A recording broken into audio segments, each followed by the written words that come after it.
If you're a fan of Inglorious Trexperts, you're going to love Trexperts Briefing Room, a new series. Briefing Room? What is that? I was about to explain, then you interrupted me. Sorry. It's curated audio commentaries of classic Star Trek episodes from the original series all the way through Enterprise. You're going to love it as we explore the behind-the-scenes making of all these wonderful Star Trek episodes with cast and crew that you would never expect to hear doing audio commentaries on Star Trek. Sounds like fun. It will be. And you can find it on the Inglorious Trexperts podcast feed and on the new Trexperts Briefing podcast, wherever you listen to podcasts. Let's go see what's out there. If you're a fan of the 430 movie, you'll love Best Movies Never Made, hosted by myself, Josh Miller. And Steven Scarlatta, where we explore some of the greatest movies never made, like E.T. 2, Johnny Quest, Beetlejuice Goes Hawaiian, and Halloween 3D.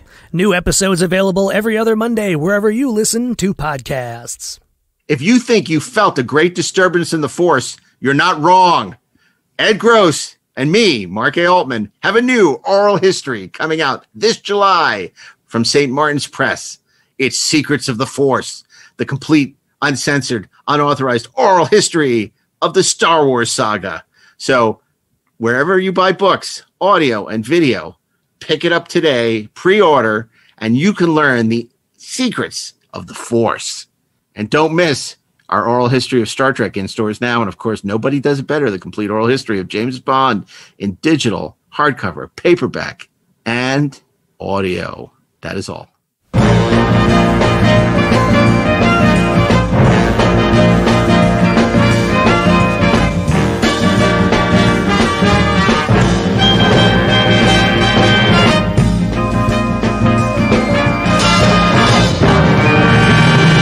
Hey, this is Mark A. Altman, and this is 6 Degrees of Batman Week.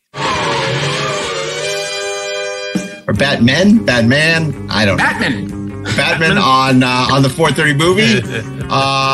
As you may recall, we did this last season, 6 Degrees of James 006 Degrees of 007, and there was actors who played James Bond in other roles. This will be actors who played Batman. So before we get to that, I want to introduce you to your favorite 430 movie hosts.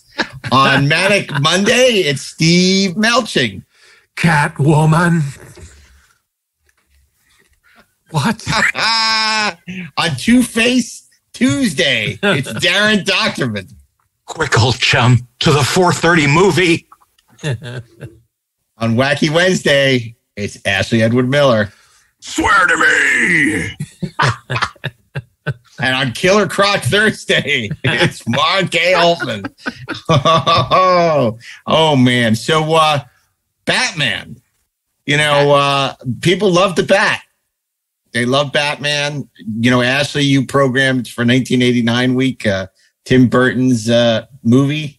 Yes, I did. For the original Batman movie, which was a huge phenomena in the 90s. Of course, Darren Doctorman programmed in our superhero week, the 1966 classic Batman. Way back when, in our first season.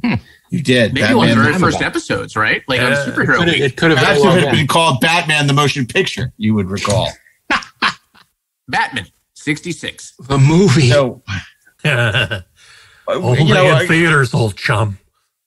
I'm sure you guys all grew up reading Batman and Detective Comics when you were young and maybe even when you were old. Why do you think that people still love Batman so much? I mean, you know, as much as Superman is the kind of face of DC, you know, it really seems as though Batman has always been the iconic character that people love the most from DC. I think one of the things that people respond to about Batman is that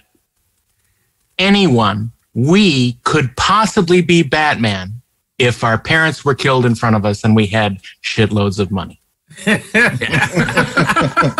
I think that's probably right. I mean, look, I just finished packing up my 80,000 strong comic book collection. I have, going back to 1985, I have a complete collection of every Batman or Batman family related comic book ever published. Okay, that's how insane I am. From 1985 to present? From 1985 to present. By the way, dude, I found crazy shit in my collection. Like, I found 2 mint condition copies of Wolverine #1, but that's a totally different story. But again, I think, you know, as Darren said, any of us could potentially be Batman. I think also Batman is, I wouldn't say he's quite unique, because I think Spider-Man shares something of this, but he has a truly a psychology that drives his origin, as opposed to just he was rocketed here like in a ship from far away. You know, he had no other choice. That's right. It's like there is something about him that we recognize, and is it's a response to powerlessness. It's a response to grief, and we kind of wish that it's a wish fulfillment, right? Like, we wish that we could be that way. Right. And I will add to these excellent analyses another factor in that Batman is probably unique in how versatile the character is. Batman has been successfully interpreted so many different ways over the last 80 years, as everything from the Dark Knight Avenger to the pulpy, sort of campy Adam West, and to the Super Friends, to the Christian Bales, to the Michael Keaton interpretation, and they've all been incredibly popular in their day. In animation, you've had everything, the Super Friends, to the Batman the Animated Series, to Batman the Brave and the Bold, a funnier version, and there's just something about that character that can survive an interpretation in so many different ways. You've written for Batman, haven't you, Steve? Yeah, I've written on a couple of Batman shows. Yeah, I wrote for The Batman and Batman the Brave and the Bold. I wrote for a Batman. No. I think the only thing that Batman hasn't been in yet is a musical. There was a Superman musical, but Batman hasn't had a musical yet, and I don't know why.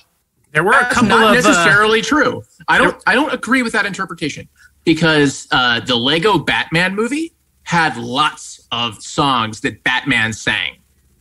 Darkness, my parents are dead. I mean, there were definitely songs in that movie.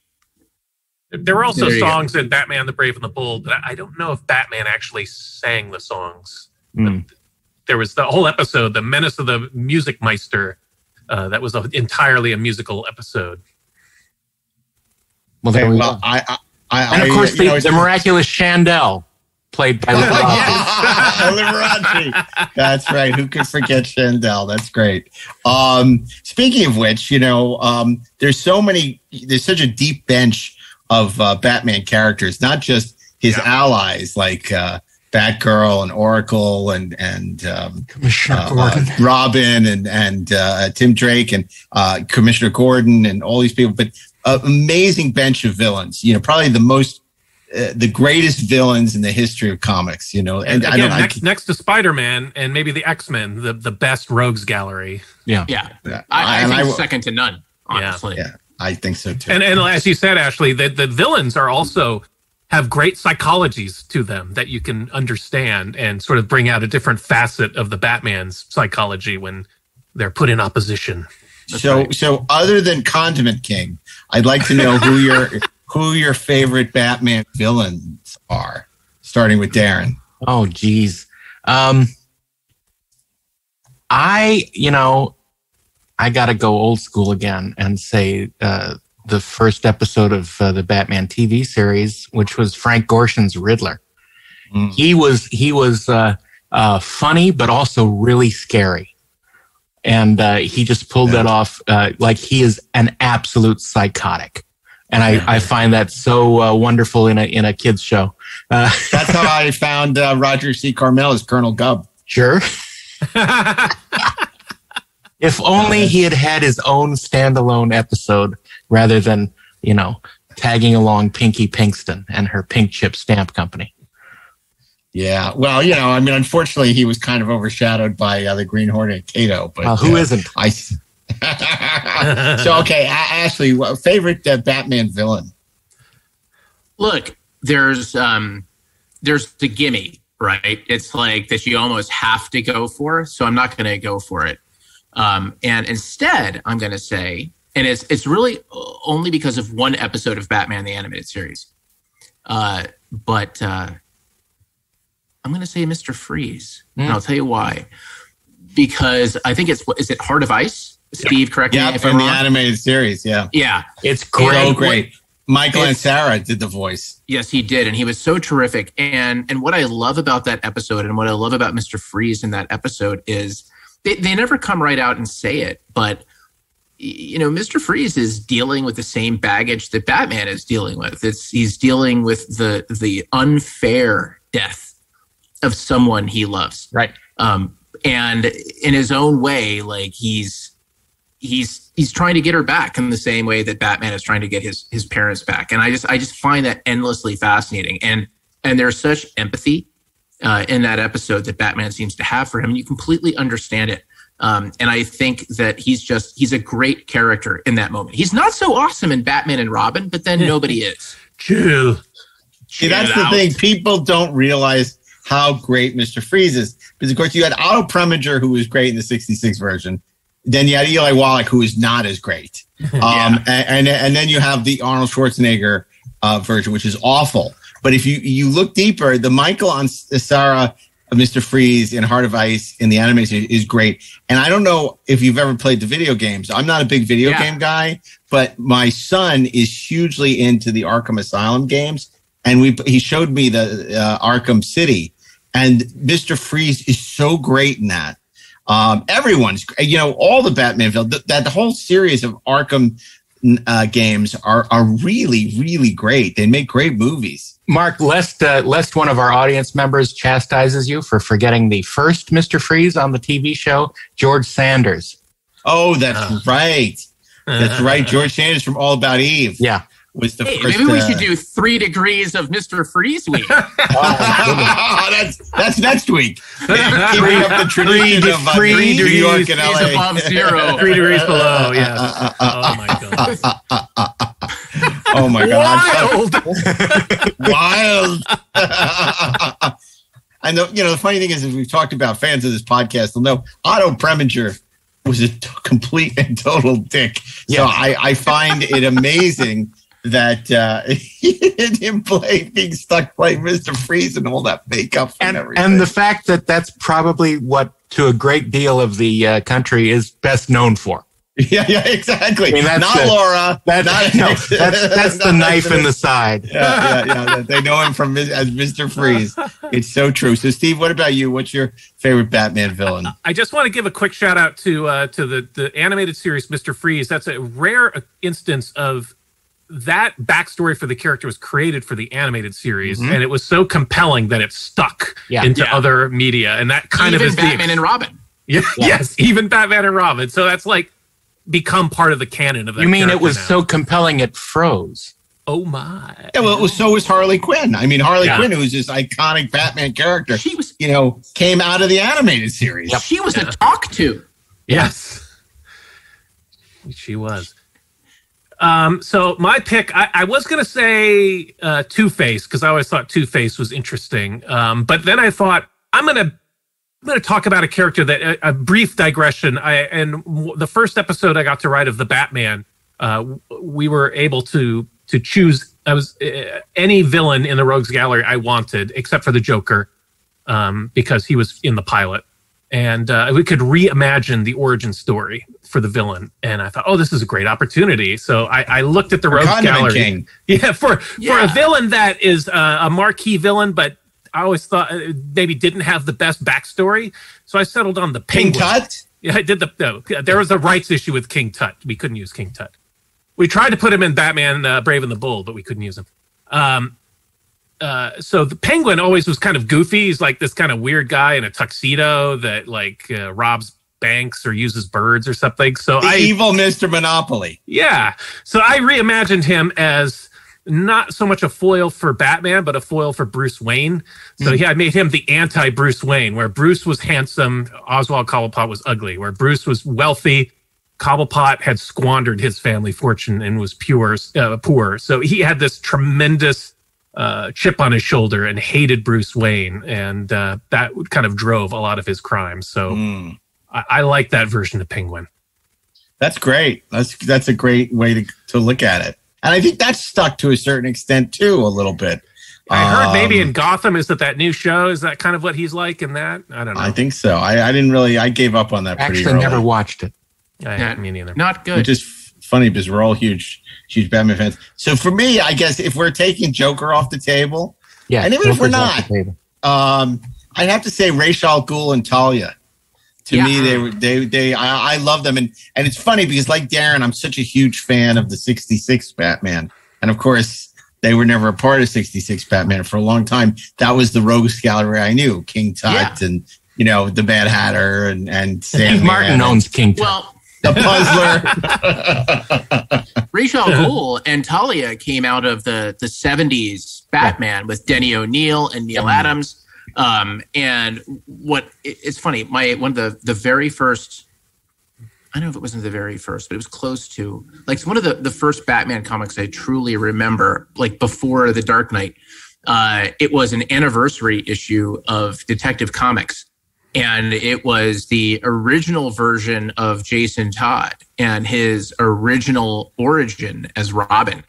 And it was the entire rogues gallery, and Talia al Ghul was a part of it. And I just thought all of that was just incredibly cool. They're just a great part of the Batman mythology. Yeah, no, it's so many. I'm sure we could go on and on. Cesar Romero's mustache. I mean, so many great Batman villains. A mustache ride, Batman. But I don't think he ever said that. No, maybe not. Heroes don't do that. Oh, heroes don't take mustache rides. And I have to say, I'm very much looking forward to Matt Reeves, the Batman, which is coming out next year from Warner Brothers. Harkening back to sort of the noir roots of Batman with Robert Pattinson. We will see. We shall see. Exactly. We shall see. Sure. But today we're doing 6 Degrees of Batman. So these are movies in which actors who played Batman appeared in other roles. And some of these have been picked before. We'll point that out, I'm sure. Others have not. And others will never be again. And of course, I want to point out that TV is not eligible. So Alexander the Great with Adam West and William Shatner is not eligible as much as we may want it to be. Though as a pantheon of heroes, it is unmatched. That is for sure. Shatner, Adam West, Joseph Cotten. Who else is in it? It's insane. What's his name? That guy. From Rosemary's Baby. Oh God, yeah, that's right, John Cassavetes. Cassavetes, yeah. Cassavetes, yeah. Alexander. I'm if being you son. haven't, and with Shatner as Alexander the Great, yeah, and had that gone to series, there would be no Star Trek. Yeah, exactly. The Klingons go back in time to get Alexander the Great. Oh my God, that's hilarious. We finally defeated you, Admiral James T. Kirk.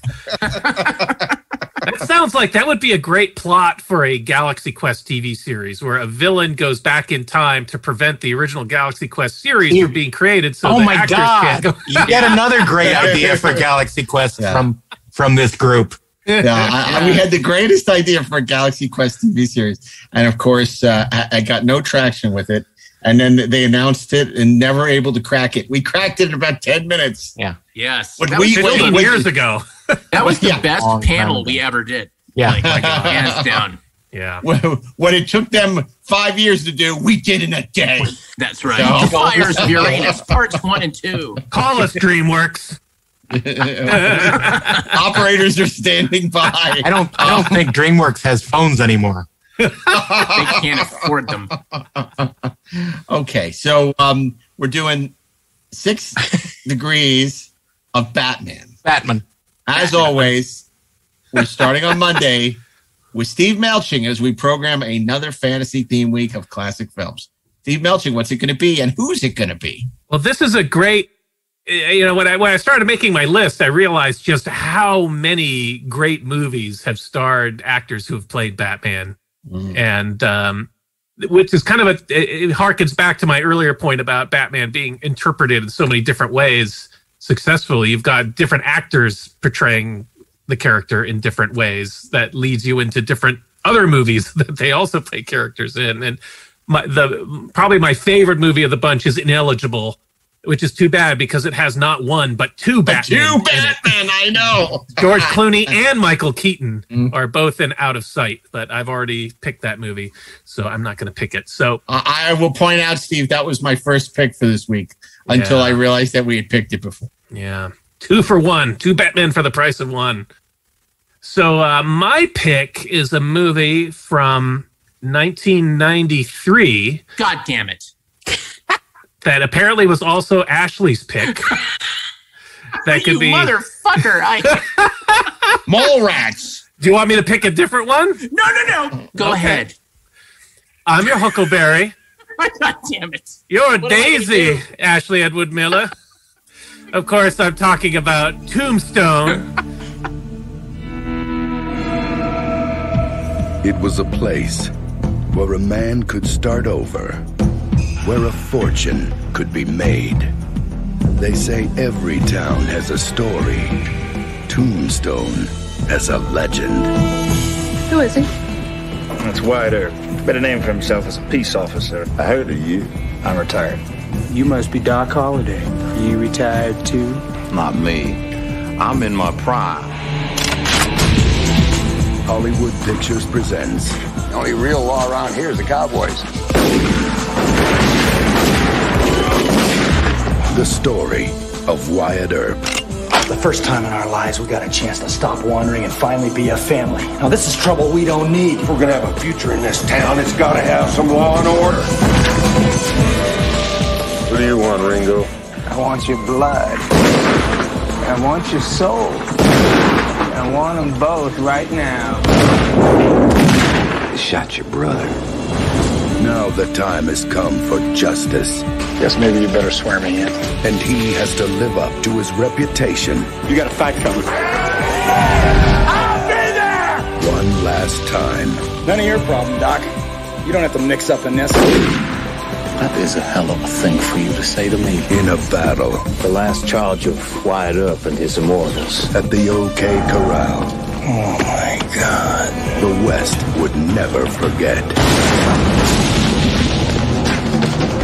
Kurt Russell, Val Kilmer, Dana Delaney, Powers Booth, Michael Biehn, Bill Paxton, Jason Priestley, Sam Elliott, and Charlton Heston.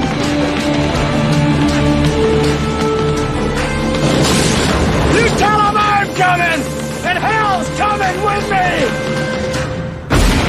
Justice is coming to Tombstone.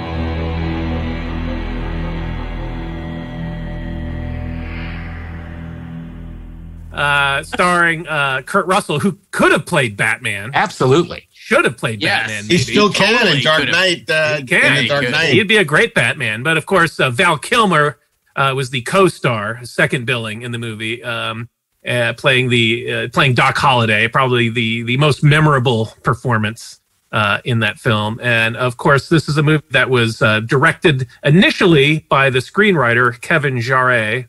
Is that how it's pronounced? Jarre or Jarre? Sure.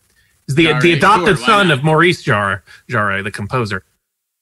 He was fired after a few weeks on the production, replaced with George Cosmatos, who apparently, according to some accounts, did not understand the script or the movie, was making a different movie. And by a lot of accounts, Kurt Russell actually did the real directing on the majority of the picture. Right. He marshaled it. He marshaled it.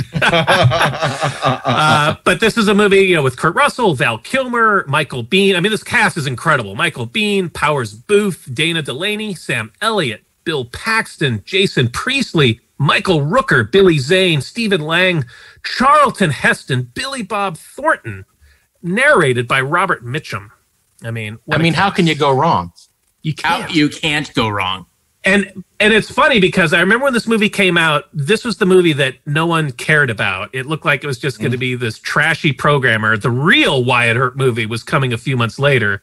The Wyatt Earp starring Kevin Costner, written by Lawrence Kasdan. Did Costner direct Wyatt Earp? Yes, he did. Yeah. Well, it's kind of the same. Well, yes, exactly. Kind of thing, yeah. And it's funny because I went to see Tombstone when it came out, and god damn, it is one hell of an entertaining movie. It's kind of cheesy. It's a great popcorn, solid, fun Western movie that just ticks all the boxes. And Wyatt Earp was this drawn out, kind of dreary, self-important slog. But still entertaining in its own way. It was, I should revisit it. I haven't watched it since that day in the theater in 1994. But Tombstone is something I watch pretty regularly. Oh, sure. You're all up for the popcorn jollity of Tombstone. But when it comes to getting serious, Steve. Well, I prefer the assassination of Jesse James. Jesse James by the coward Robert Ford. By that coward Gerald Ford. Anyway, Tombstone came out. It was a moderately successful movie, and I think its reputation has only grown over time. It wasn't particularly well received by critics. It was kind of hit or miss with critics. Audiences seem to like it, but it's kind of I'd say a modern classic now. Oh yeah. It's the kind of movie that when you're flipping channels, you come across Tombstone, you're like, oh yeah, I can settle into this and watch this. It's really fun. It's got a great score by Bruce Broughton and just some thrilling cinematic moment. Great, very quotable dialogue. Totally. Like, it's like, you tell him hell's coming and I'm coming with. I mean, come on, man. Like, and that hard cut to the sunset, the riders coming out of the sun with the drums. I mean, it's great. Yeah. It's great. Oh my God. Well, of course, when Captain Kirk faced the Earps, it was a little different. It was a little different. Skin that smoke wagon. See what happens. Tombstone is one of my favorite movies. I think it's so incredibly quotable. Val Kilmer is just amazing in that film as Doc Holliday. In fact, you can even draw a deeper connection between Tombstone and the Batman franchise because Joel Schumacher chose Val Kilmer to replace Michael Keaton because of his performance as Doc Holliday in Tombstone. There was a lot more coughing in that Batman. Way more coughing. But you know what? You're no Daisy, Darren. You're no Daisy at all. Oh, I'm not. I sure ain't. So that's Monday. Monday's Tombstone. Monday is Tombstone. Sounds good to me. Which brings us to Darren Doctorman and Tuesday. Well, Tuesday, I could have gone the Val Kilmer route. There's a lot of movies with Val Kilmer that I'm sure we will visit on Friday. Well, you picked one. You picked The Doors several seasons ago. That's true. Can't Stop the Music Week. That's true. The Doors passed over my transom on this one too. But as you said, already picked. I don't think I've picked this one before. Again, I'm old. I forget things. But, I'm going to name it anyway. This is from 1987. This was a big, sprawling, dramatic movie from Steven Spielberg. Okay. Yes. Yeah, good choice. Excellent choice. It's his attempt at doing a big epic like as David Lean would have. And it's called Empire of the Sun. Jamie! Jamie! Stand still, John.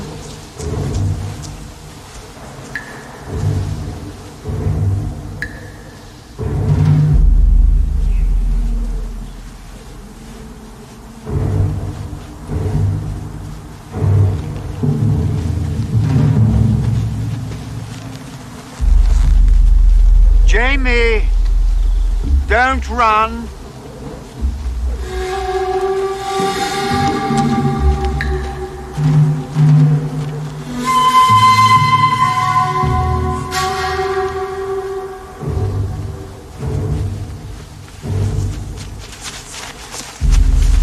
Jamie. You're missing the party. I left my plane. Never mind. Find us keepers, eh?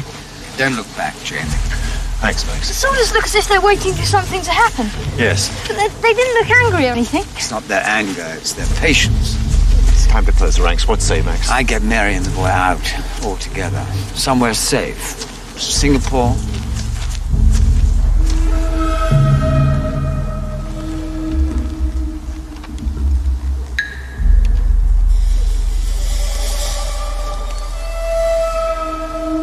And it takes place in basically Hong Kong in the beginnings of World War II, with the occupation of the Chinese or the Japanese. And it is an amazing experience of actually being in the midst of this scary, confusing,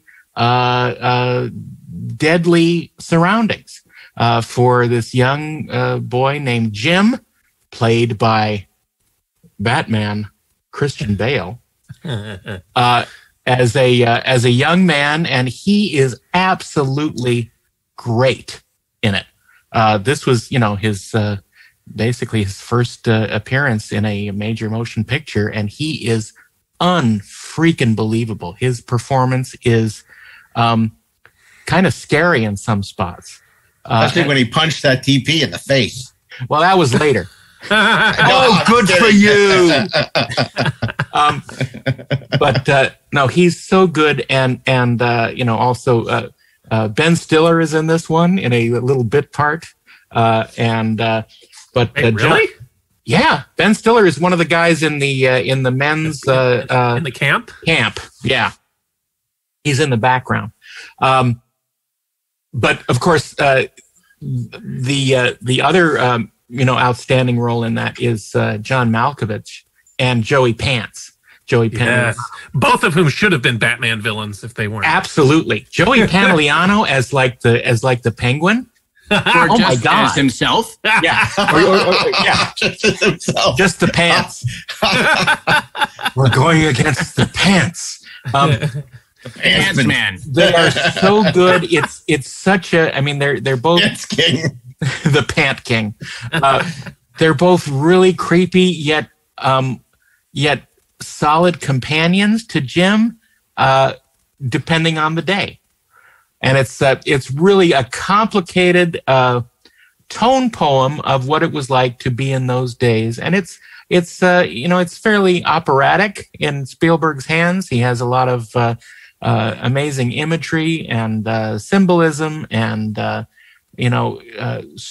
strange performances by some of the secondary characters, as if they are ciphers and just memories in Jim's mind. So it's fairly an amazing film to watch in a theater. It doesn't quite work as well on television, but it has an amazing score by John Williams that is completely unlike what he had done before. And it's really a groundbreaking movie that unfortunately didn't do very well. And that's kind of a shame. But so that's my pick, Empire of the Sun with Christian Bale. It's a terrific Excellent. movie. I wonder, were you still at USC when that movie came out, Darren? I had been out for a couple months. Because when that movie came out, they showed it on campus in the North Theater, and the DP, Alan Davio, came and did a running commentary. And that was the first time I'd ever seen a running commentary where he's sitting up with a microphone, watching the movie and talking through how he lived the movie. And he was also there. There was this advanced cinematography class where a DP would come in and they would recreate a lighting setup from a movie. And they recreated the set of the apartment building from the beginning when the Japanese attack happens, and the flashes of the bombs and stuff. Yeah. And Davio was there supervising the students in lighting that must have that been scene. Amazing. I wasn't part of the class. I just heard about it. Like, wow, that's so cool. Just think about how many people were in that class that have never used that information again. Right. I really like this movie too. It was my number 2 pick. If I didn't go with Tombstone, and it's a really underrated Spielberg film. Definitely worth seeing. Yeah, it was on my short list too. For great, it's a great movie. I'm a big fan of Alan Davio. Was a big fan of his cinematography, and it's a great pick. And Christian Bale is sensational in it. It's very poignant, the whole idea of how do you put your life back together after going through such a traumatic experience? Yeah, being separated from your parents and living in a POW camp for years, and yeah, it's really haunting. And at the end where all the belongings that had been taken by the Japanese, in that stadium, and sort of people being reunited with their possessions. Okay, the flash of the Hiroshima bomb on the horizon, right? Yeah. Now it's people forget. I mean, how diverse Steven Spielberg's filmography is, and how he was just so facile in every genre. And this is the guy who made 1941, and then he did something like Empire of the Sun. It's really extraordinary, and this coming on the heels of Raiders and Close Encounters and E.T. So pretty remarkable. Okay, so that brings us to Wacky Wednesday and Ashley Miller. This will be interesting to see. We have one film from Val Kilmer, one film from Christian Bale. Will we find another Batman at the center of this, or will we have a repeat? We're about to find out. God damn it. We're going to have a repeat. I'm picking Tombstone again. Yeah. Yeah. It's a 4:30 movie first. We're going to do the same movie twice in 1 week. You're going to watch it so many times. We're not going to do that. We'll save it for Friday. We'll save it for Friday. Look, given that I have in the past picked both Batman and Batman Returns, it should be fairly clear that my favorite Batman is Michael Keaton. And look, I love Christian Bale. I love the Christopher Nolan Batman movies. I think they're amazing. I think that what Christian Bale does is very different from what Michael Keaton did. But there is something about Michael Keaton that is just so crazy and so dark. Let's get nuts. Let's get nuts.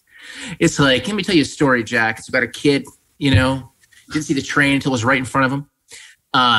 And I remember when his casting was announced, I was one of those kids who was like, are you kidding me? Yeah. Mr. Mom is going to be Batman? That's insane. Very controversial in geek circles. Very controversial. Feed mayonnaise to tuna fish. Yeah. And then, you know what? He owned it. He owned it because Tim Burton was right. Because Michael Keaton is crazy. Because, he's got this darkness to him. He has this insanity to him, this intensity that he played in different ways in Batman and Batman Returns. Was it Tim Burton that said, you're casting Bruce Wayne, not Batman? That's exactly who it was. Yeah. And the interesting thing about it was that by casting Bruce Wayne, he really cast Batman. I mean, we all believed it when he said, I'm Batman. You just went nuts. I remember being in the theater, the audience went nuts when Michael Keaton said that because it just sounded exactly right. And so, since I can't pick goddamn Tombstone, even though Val Kilmer was not a great Batman, I happen to love Tombstone. I'm going to go with another superhero movie that happens to have Michael Keaton in it. And it's not Birdman because that's not a superhero movie. I'm going to pick Spider-Man Homecoming. Yep. Hey! Surprised? Oh, hey, Pete. I didn't hear you come in. It's over. I've got you. I gotta tell you, Pete, I really, really admire your grit. I see why Liz likes you. I do. When we first came to the house, I wasn't sure. I thought, really? But I get it now. How could you do this to her? To her? I'm not doing anything to her, Pete. I'm doing this for her. Huh. Yeah. Peter, you're young. You don't understand how the world works. Yeah, but I understand that selling weapons to criminals is wrong. How do you think your buddy Stark paid for that tower? Or any of his little toys? Those people, Pete, those people up there, the rich and the powerful, They do whatever they want. Guys like us, like you and me, they don't care about us. We build their roads and we fight all their wars and everything. They don't care about us. We have to pick up after them. We have to eat their table scraps. That's how it is. I know you know what I'm talking about, Peter. Why are you telling me this? Because I want you to understand. And I needed a little time to get her airborne. And Michael Keaton plays the Vulture. Yeah. And what's great about Michael Keaton's portrayal of the Vulture is he is basically playing a dad who is looking out for his daughter. Yep. Who wants to be sure that his daughter is dating the right sort of boy, who looks at Peter Parker in a certain way, and it's not as, oh, you're my enemy, you're my foe. It's, hey kid, you better have my daughter home when I tell you to have her home. He's basically you, actually. Yeah, he basically is me. And I love Michael Keaton in this role as the Vulture. He's awesome. You completely believe him. If the reports are true that he's going to be back in the next Spider-Man movie, no one is more excited than me. The only thing that excites me more is that he's going to be back as Batman in the 2022 Flash film. Whether or not that movie is good, I don't really care. Doesn't matter at this point. Yeah. It does not matter. Michael Keaton's going to play Batman again. But look, Spider-Man Homecoming is great. After a couple of really terrible Spider-Man movies starring Andrew Garfield, produced by people who had no business making Spider-Man movies, it was such a return to form within the MCU. Yeah. And he's a delight to watch. Tom Holland is a terrific Spider-Man. John Watts does a great job directing this film. If you put aside the Michael Keaton of it all, the relationship between Spider-Man and Iron Man is totally fantastic. It's this great father-son relationship that very much mirrors, the father-daughter relationship between the Vulture and MJ. And it's great. It's that relationship was so unexpected when it came. Was that in the Captain America? Mm-hmm. When they first came together, Civil War, yeah. Civil War, yeah. I mean, that was such a delight. The way they played off each other was so charming and so real, and I love the way they continued that relationship through the Spider-Man film. My favorite part of that is that the creation of this Vulture character could have been really stupid, but it's really, really clever. He is a vulture. He's taking pieces off of these dead pieces of technology. He's picking off the dead. It's so great and subtle and really clever, and I didn't expect that at all. Yeah. No, it's a great pick. And yes, I'd be glad to work for Marvel again. Thank you. Me too. Their check's clear. It's the first Spider-Man movie I actually liked. So, I mean, I think it's a terrific film, and Tom Holland was terrific, and Michael Keaton was unexpectedly just great. Yeah. It's interesting because Steve, Val Kilmer with Darren, we had Christian Bale. With Ashley, we had Michael Keaton, which wasn't really expected that it was going to break down that way. So when we get to Thursday, I think it's only appropriate that I go with either Clooney or Ben Affleck, since we've which sort of or Adam West, or Adam West. But Adam West, honestly, while he had some great TV roles, not a lot of great movie roles for Adam West. Well, he is in Robinson Crusoe on Mars. Yeah, I know. That is true. And like I said, not a lot of great movie roles for Adam West. I'm not a fan of that movie. It's a classic. How dare you? It's a total classic. And I'm still not a fan of it. I feel like that was my gift to Steve, like in Secret Santa Week. Am I crazy or what? Well, Criterion did a nice disc of it. Yeah, they did. No. Still not a fan. Okay. All right. So what is your pick? I was playing awesome. Well, I have to say, like Steve, Out of Sight would have been my pick. Not only because it had two Batman, but it is also freaking great. Yeah. And then, so if I'm going to eliminate Christian Bale, some of the things I was thinking about, like 3:10 to Yuma and Vice, I'll eliminate right now. Although Empire's Son was high up on my list as well. For Keaton, I was definitely thinking about Spider-Man Homecoming. I was actually thinking more recently of Spotlight and the Trial of Chicago 7. There's Night Shift. And of course, we never picked Jackie Brown for Tarantino week. So that was kind of what I was zeroing in on. And you picked True Romance for Val Kilmer in the past. Heat was picked before. So those are easy to, and Doors. So, okay. So we get to Clooney and Ben Affleck.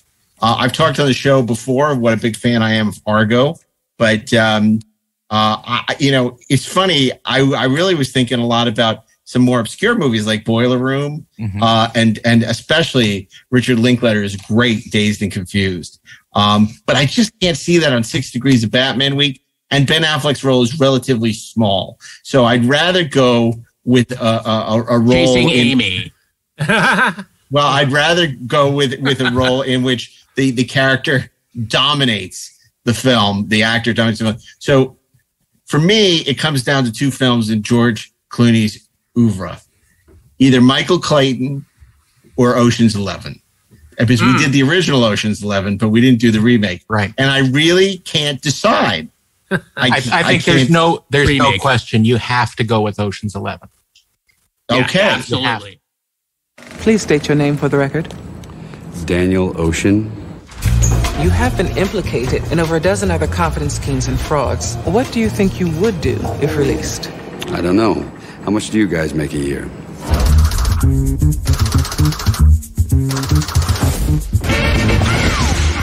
It's never been done before. You want to knock over a casino?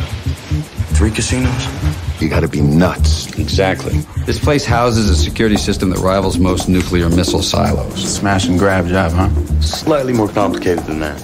Oh, yeah. You'd need at least a dozen guys doing a combination of cons. 10 ought to do it, don't you think? You think we need one more? You think we need one more? All right, we'll get one more. We're just supposed to walk out of there with $150 million in cash without getting stopped? Yeah. It'd be nice working with proper villains again. 2, 1. Well, did you check the batteries?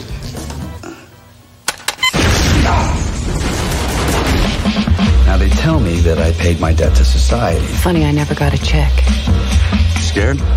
You suicidal? Congratulations, you're a dead man. He'll kill you. And then he'll go to work on you. Someone call for a doctor? Here comes the girl. You're a thief and a liar. I only lied about being a thief. Why do this? Because the house always wins. Unless, when that perfect hand comes along, you bet big, and then you take the house. Been practicing this speech, hadn't A little bit. Did I rush it? Felt like I rushed it. That was good. I liked it. You're either in or you're out. Right now.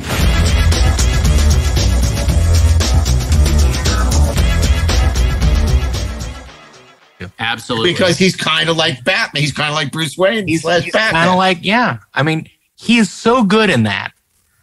And he has this, this sort of swanky, slick spirit of Vegas oozing through every pore. Yeah. He just owns the screen every time he's on it, even with Brad Pitt standing next to him.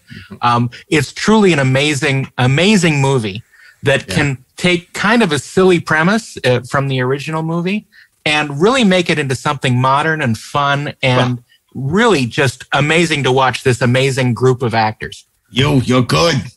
But I'll tell you, it's true because in a way, Andy Garcia is like Falcone. Yeah. He's kind of like one of these Batman villains. And then last but not least, when I told my son that we were doing this week, and he's a huge, huge Batman fan, I told him the whole premise, and he said, "Oh, you should do Ocean's 11." Your son is correct. So who am I to argue? So Clooney's like the only person who could be the glue to hold that cast together and who do you recast Sinatra with? George Clooney. Right, George Clooney. No one can be like Frank Sinatra, but Clooney comes the closest. And it's true. And he's suave and debonair, and he has this Cary Grant-like charm. I always feel like, as good as his movie career is, that somehow it could have been even better, because he's like our generation's Cary Grant. And I feel like a lot of times his material has let him down. Of course, he has no interest in kind of being a movie star. He's more interested in sort of directing and writing and all this other stuff. And owning the smokehouse. Yeah, but Soderbergh's remake of Ocean's 11, it's slick, it's fun, it's a romp, and it's a great caper film. And for those for every, and plus also, what I love about Clooney, how self-deprecating he is about Batman. He never misses an opportunity to poke fun at himself for how bad he was and how bad that movie was. He has such a great sense of humor about it. And you got to love that. He was the worst. I mean, he was the worst. And here's the thing. It's like, oh my God, I just said it, didn't I? He was the worst Batman in the worst Batman movie. Yes, he was.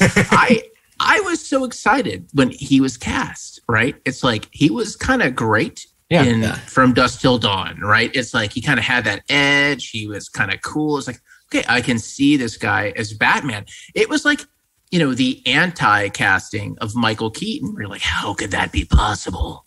And you're like, oh, George Clooney, that's brilliant. Perfect. And it just didn't work. Now, maybe it's Joel Schumacher's fault. Okay. Not hard to make that argument. Maybe it was Akiva Goldsman's fault. Totally not hard to make that argument. But let's face it, it's like there was something about the portrayal that was empty. There was something about it's like, and maybe it's because George Clooney is so self-assured and he is so George Clooney that you don't believe that he's broken in a way that you believe Michael Keaton or Christian Bale is broken, or even frankly Val Kilmer. When you look at Clooney, you kind of think, well, even if his parents were shot in front of him, he probably would have brushed it off. Yeah, exactly. You believe him as Bruce Wayne, but not as Batman. I mean, it's like that scene in Ocean's 11 where, Andy Garcia puts him in to have the thugs rough him up. Yeah. And he gets one over on him. Yeah. The thug is somebody he hired so that he can go and execute the caper and make it look like he's being beaten up. So nobody ever lays a glove on him. Yeah. So you as Batman, you can't even picture George Clooney in a fight, and getting, so it just makes no sense. And of course, everything about that. I mean, from Joel Schumacher's favorite quote about the time, he said, they're called comic books, not tragic books, for a reason. And, he just didn't understand it at all. Yeah. He really obviously prepared for making these movies by watching the 1966 show and taking all the wrong lessons from it. Yeah. Well, let me argue a slight contrary view. I used to think that was the worst of the Batman movies, but I've since come to think that actually Batman Forever is probably worse, because at least Batman and Robin, Schumacher went into it with that attitude, and he was making a dumb, big, loud, campy movie. Batman Forever was sort of quasi-serious, and it's just bad. Right. Like in Batman Forever, he's trying to do sort of Tim Burton karaoke. Yeah. And it's not great. But on the other hand, and Jim Carrey and what's his name? And Uma Thurman, right? Well, Uma Thurman and Tommy Lee Jones, who plays a character who's horribly scarred on one half of his face and the other half was burned by acid. Agreed with all of that. But I wouldn't. I wouldn't put the burden, not Burton, burden all on Schumacher's shoulders, because I think that that all the wrong think about those Batman movies came from the top, came from the studio. Yes, the studio did not understand what Batman was, and they never did. So they wanted Happy Meal toys. Yeah. Yeah. And it's like, as much as I kind of agree with your assessment, like at least like in Batman and Robin, Schumacher was kind of leaning into what he thought Batman should be. Like what he thought Batman should be. At least it's an ethos. But say what you will about but what he thought Batman should be still sucked. Yeah. So it's like, I don't know that that's necessarily like, the most stirring endorsement for Batman and Robin. Okay, well let's move on. But Ocean's 11 is a fantastic, fun movie. Great, totally great pick. But fuck Batman and Robin. Let's look. So here's the thing: we have a Val Kilmer movie, we have a Christian Bale movie, we have a Michael Keaton movie, and now we have a George Clooney movie. So should Friday be Ben Affleck? There's so many great picks. I don't think we need to be restricted to any actor. Honestly. Okay, we don't need to. I'm just saying Gone Girl, I think, is a really good movie. Yeah, look, I think Boiler Room is a great movie. Yeah. Dazed and Confused, which we agree is too small a role. Good Will Hunting. Even Hollywoodland. These are good movies. Affleck is a good actor. I think, honestly, this is a little heretical, but I think like the director's cut of Batman v Superman isn't a great movie, but it's much better. But I think his portrayal of Batman and Bruce Wayne is pretty good. Is Ben Affleck the only actor to have ever played Batman and Superman? Yeah, absolutely. Wait, when did he play Superman? In Hollywoodland. Oh shit, you're right. Oh my god, you're right. Yeah, I didn't realize he was George Reeves. He was George Reeves, which is a movie I was hoping would be better than it was. Yeah, no kidding. It just wasn't. Yep. Yeah, but we should have had Nicolas Cage playing both Superman and Batman. Oh my god! Yeah. Oh my god! Wow! In the same movie. Look, but look, by this logic, we should be picking Twilight for our Pats, right? Which is like my biggest The Lighthouse fear about the Batman is like Robert Pattinson. I don't know, guys. I don't know about that, but I don't know. But Matt Reeves is talented. I have a good feeling about it. Well, you can never tell about this stuff, Of course you can. And now they're doing reshoots, and who knows what Warner Brothers Discovery is up to. Robert Pattinson's like, I don't think I need to work out to be the Batman. I'm like, are you fucking kidding me? Of course you need to work out to be the Batman. It's like, you're the Batman. I'd like to throw in my vote for another Christian Bale movie. Okay. The Prestige. Yeah. Oh, sure. Yep. Or American Psycho. He's amazing. Or 310 to Yuma. Or 310 to American Psycho. 310 to American Psycho. But The Prestige, I think, is a great movie, Darren. Yeah. I totally agree with you. It's really classy. It's really well written. It's really subtle. And the performance in it is really amazing. And he's with his Batman director, Christopher Nolan. And he's got Alfred there.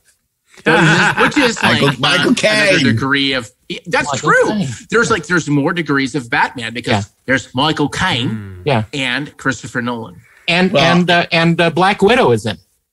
If it's not going to be Mallrats, I could get behind The Prestige. Mark, I don't think it's going to be Mallrats. Okay, Fantastic Mr. Fox. No. Okay. So anyway, I think this Prestige thing is like. I got a few titles I would throw out like Top Secret. Top Secret. Very funny. Didn't we pick Top Secret? Maybe not. I think so. Okay. I feel like Ashley did one week. I remember we talked about it, but I don't think we picked it. Okay. Fair enough. My name is Helga. It means use breasts defy gravity. A more recent film that I actually quite liked, The Founder, with Michael Keaton playing Ray Kroc. Yeah, the whole McDonald's thing. He was terrific in that movie, and it's a very entertaining movie.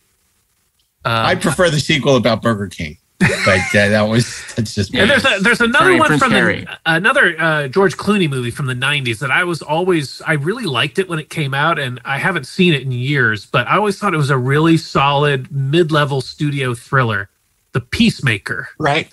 With Nicole Kidman. It's directed by Mimi Leder, who was TV came out of TV for DreamWorks. Yeah, DreamWorks first movie. Yeah, their first movie. I thought it was a solid techno thriller. I thought Clooney was good in it.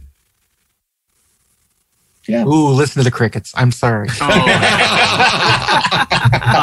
mean, look, I think American Psycho is it's kind of a crazy choice, but on the other hand, Batman is kind of crazy. And if you squint, you sort of see like, oh yeah, Christian Bale is totally insane in that film. Like, that kind of works for the Batman of it all. Mr. Mom is a delightful film with Michael Keaton, and I totally relate to it. Of course, Multiplicity with Michael Keaton. Yes. Cloning himself 5 times. I thought Ashley was going to say Willow. Yeah, you know what? With Mad Mardigan.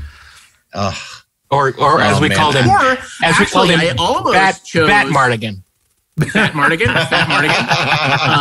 I almost chose for Wednesday, but a Val Kilmer film had already been picked, and I had already picked Real Genius. Top Gun. Yeah. I can see that. And you worked on the sequel for a while, didn't you? Yes, I did. Iceman. Yeah. Yes, I did. Iceman. In our version of the movie, Val Kilmer would have played an aircraft carrier. Wow. Too soon. Not, Come on. Too soon. Not Well, and there is another Alexander movie that would qualify. Alexander, Oliver Stone's Alexander.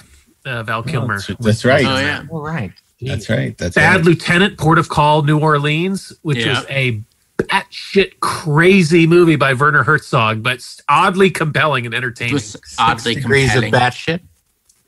6 degrees of batshit. Nobody mentioned Beetlejuice. Beetlejuice. Don't say it again. Beetlejuice. No. Isn't it funny that you forget about Beetlejuice and you forget about how great Michael Keaton is in that? He's awesome in it, and Beetlejuice is terrific. Yeah. But didn't we pick it for something, or am I thinking feel like of we the best picked movies Beetlejuice. never made version of it? I don't know. I feel like maybe we did, but maybe we didn't. I don't have it in my notes. Let's go to the phones. I'm pretty sure we didn't. I try to double check which movies we've done. What else? Was that there's in Winona Ryder week? Let's see, Three Kings. I love Three Kings. Oh, George I do Clooney. too. I love it's really Three good. Kings. Except I think it falls apart in the third act. But you know what? We didn't pick Beetlejuice. Yeah. Well, I'm never saving. picked it. I'm saving Three Kings for Jamie Kennedy week. No, I really love Three Kings. And then Clooney did a string of Coen Brothers movies. Oh, Brother, Oh, Where Brother, Art Where Art Thou? Thou? Right. Intolerable Cruelty, Burn After Reading. We're all Hail fun. Caesar, which I really like. Hail Caesar. Most people don't, but I really like Also it. starring Han Solo. Yeah, Alden Ehrenreich, who's great in it.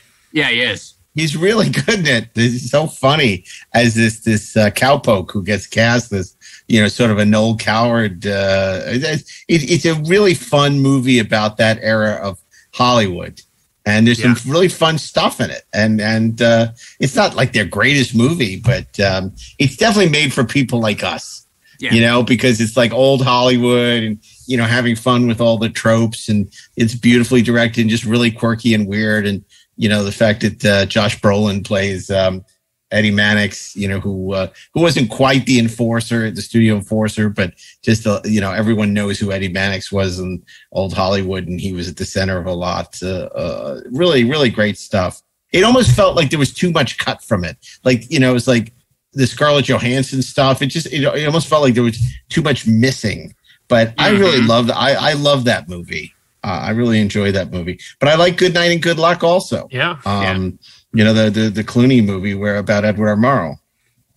Confessions of a Dangerous Mind. Mm-hmm. Up in the Air. I think Up in the Air is one of his best films. Yeah. And it's not a film that people talk about a lot, but it's really good. And who was it? It was Anna Kendrick, right? Who's terrific in it as well.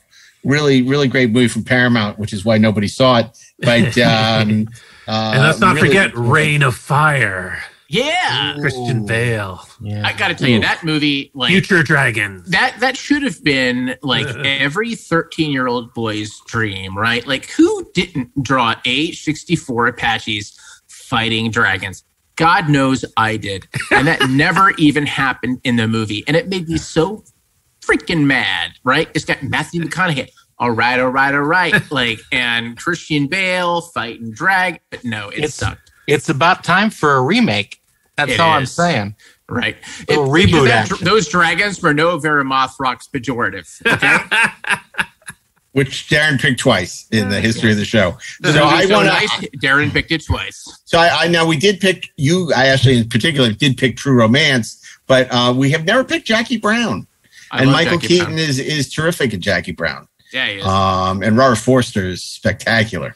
Oh, And that's a movie I think that only improves with age. I remember, coming off Pulp Fiction, seeing it actually at the Sunset 5 and being underwhelmed with it when I first saw it. Yep. And over the years, I've come to really love that movie. Yeah. It's good. And another recent movie that I really liked, Ford v. Ferrari. Yeah. With Christian Right. Bale. James Mangold. The assassination of Jesse James by Ford, the coward Gerald Ford v. Ferrari. I was going to say, who's in the assassination of Jesse James? I'm like, there's no Batman in that. But I love Ford v. Ferrari. I think that's a great pick.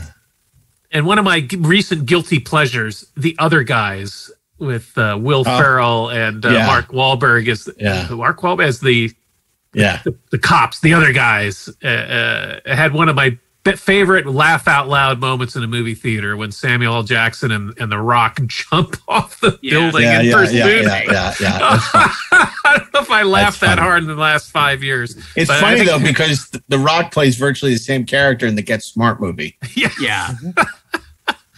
But of course, Michael Keaton played the chief, I believe, in that movie. He played their boss. Your badge and your gun. More of a supporting role, though, for the Batman. Yeah. Batman doesn't support anyone. Nobody puts Batman don't go down. Nobody puts Batman in the corner. So Darren, it's Robinson Crusoe on Mars for you? No. It's just sad that Adam West isn't represented. I agree. I love Adam West. I mean, he Adam West was in Batman the movie. Let's just go with Look Well. The hell with the rules. We'll throw the rules out the door. We'll go with a busted TV pilot. Perhaps and it'll his be Look second Well. great role.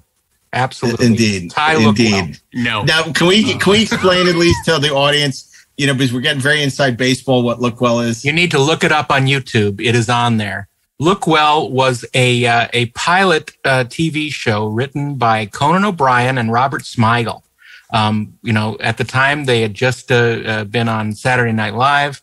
They were young, they were hungry, and they wrote this amazing script about an out-of-work actor who used to play a cop on an old TV series and had an honorary badge presented to him by the LAPD encased in lucite. And he likes to basically help the police department solve crimes. When he's not teaching his acting class. When he's not teaching his acting class. Against, it's like Barry. It's similar to that.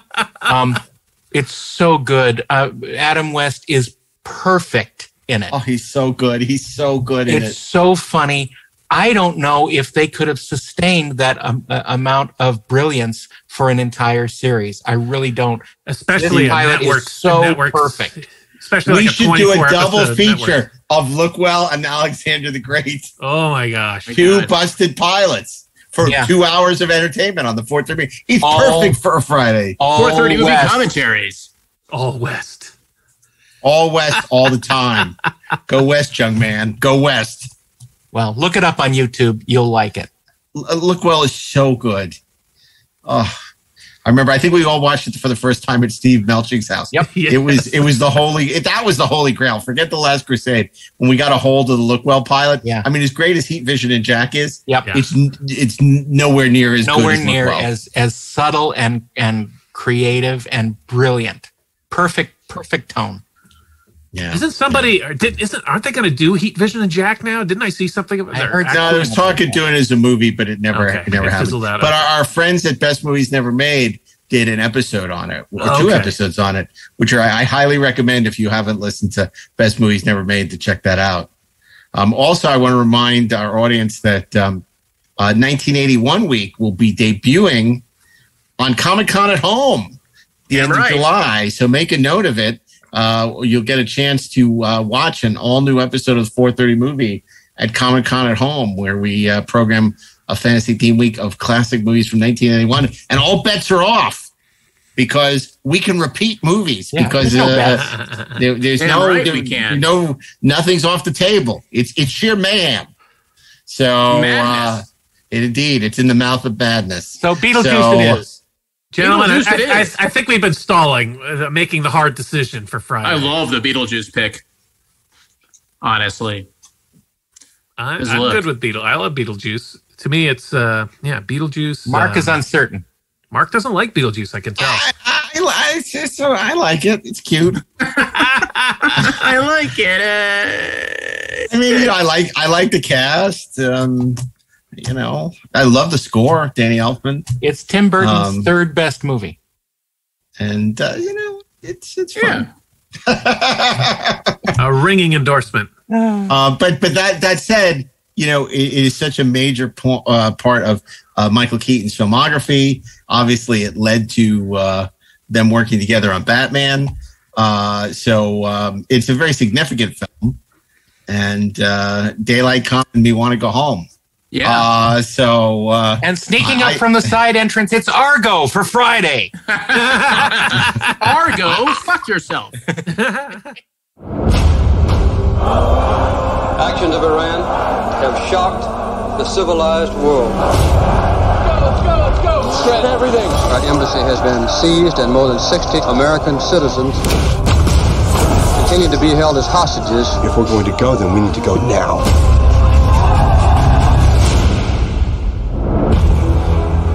What happened? 6 of the hostages went out a back exit. Where are they? The Canadian ambassador's house. Got Revolutionary Guards going door to door. These people die. They die badly. White House? Who wants the 6 of them out? What we like for this are bicycles. Deliver the 6 bikes, provide them with maps. Or you could just send in training wheels and meet them at the border with Gatorade. It's gonna take a miracle to get them out. Buddy man, what are we watching? I got an idea. They're a Canadian film crew for a science fiction movie. I fly into Tehran. We all fly out together as a film crew. I need you to help me make a fake movie.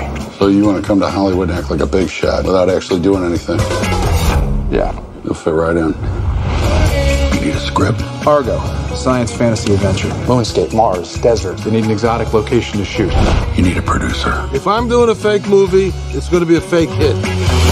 You don't have a better bad idea than this? This is the best bad idea we have, sir. By far. You have 72 hours to get them out. They're getting a visitor. Have you gotten people out this way before? No. You're asking us to trust you with our lives. This is what I do, and I've never left anyone behind. I know who they are, and they know they're hiding out. It's over, Tony. If they stay here, they will be taken. Probably not alive. We're responsible for these people. I'm responsible.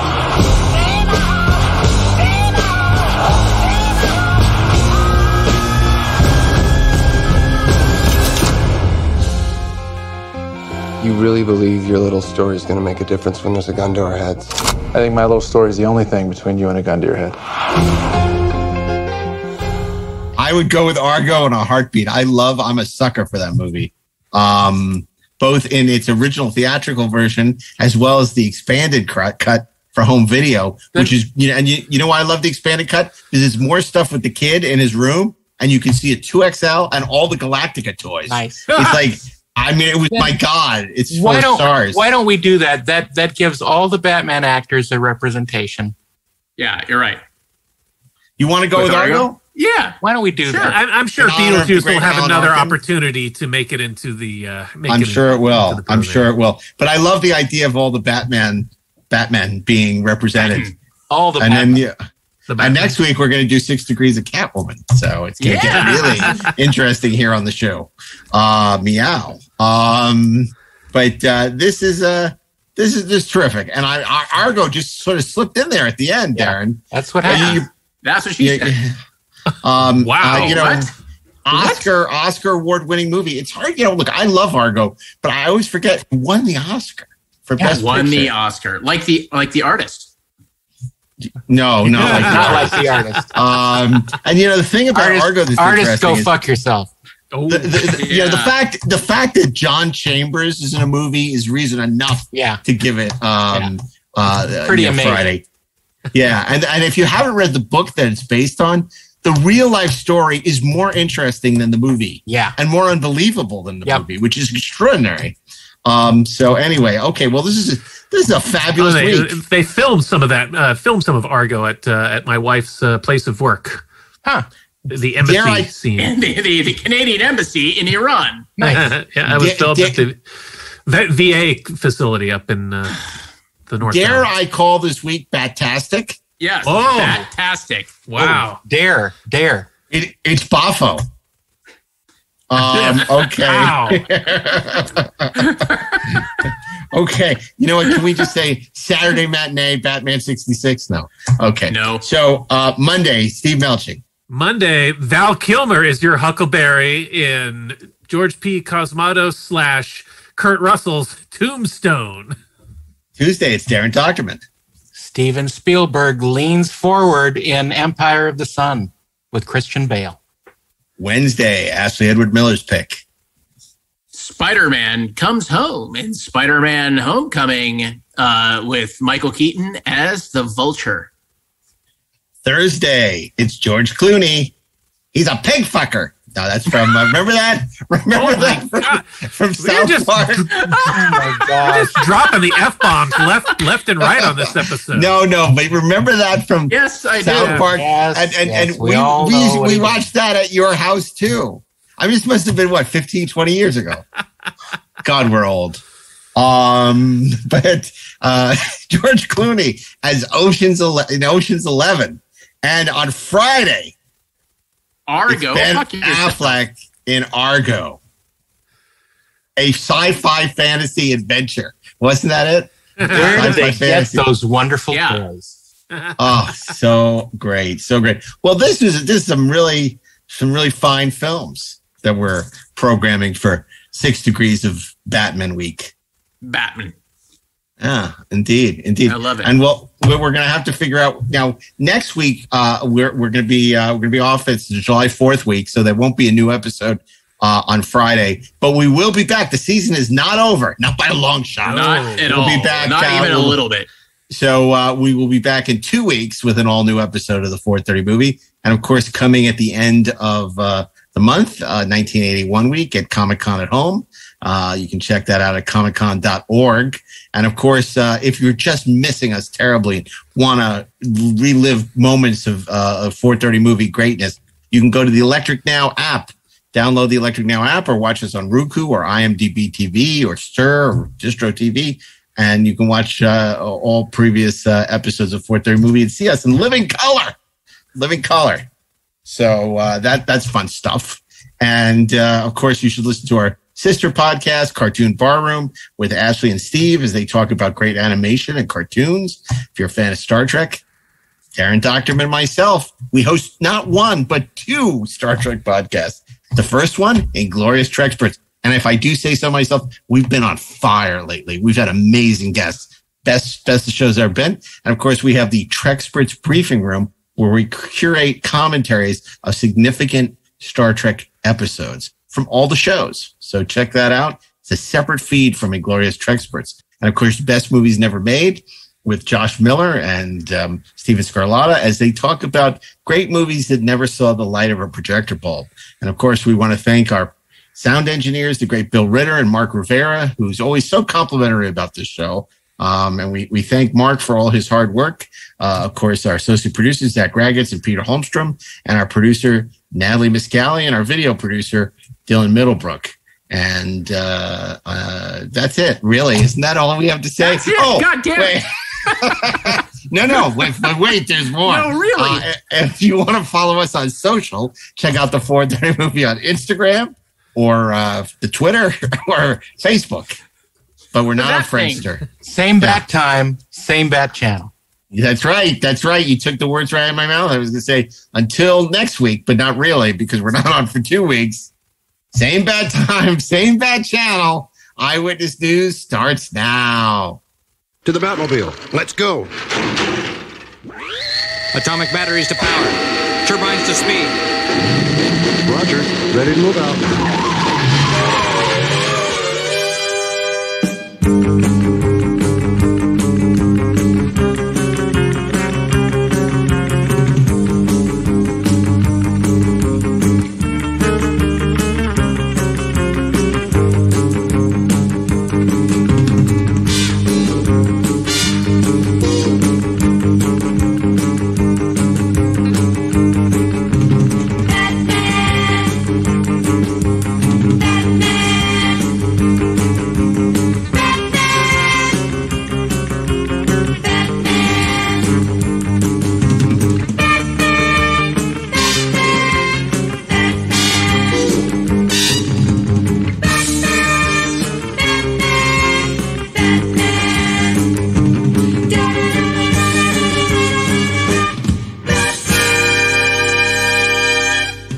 This show was produced by Dean Devlin and Mark A. Altman and is an Electric Surge Network production.